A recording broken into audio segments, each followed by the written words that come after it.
quote, business schools have had mandatory ethics courses for years, but it hasn't stopped malfeasance in the corporate world. Such education might make executives aware that what they're doing is unethical, but too often capitalist concerns override ethical decision making, end quote. And both those arguments really make sense to me. Yeah, we should be talking about ethics. And if you do happen to follow computer science standards, you probably have some standards related to ethics of computing, but it doesn't necessarily mean people are going to follow it. I mean, how many times have we seen speed limits posted everywhere?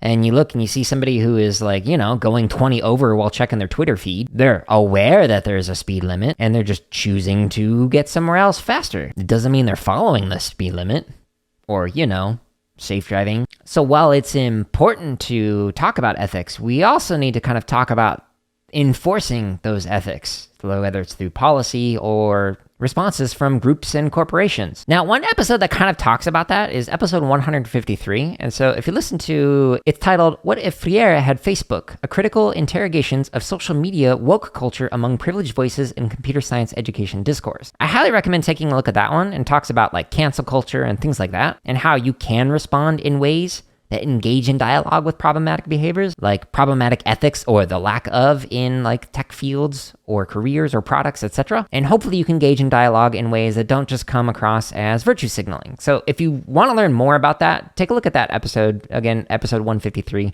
It's in the show notes at jaredoleary.com.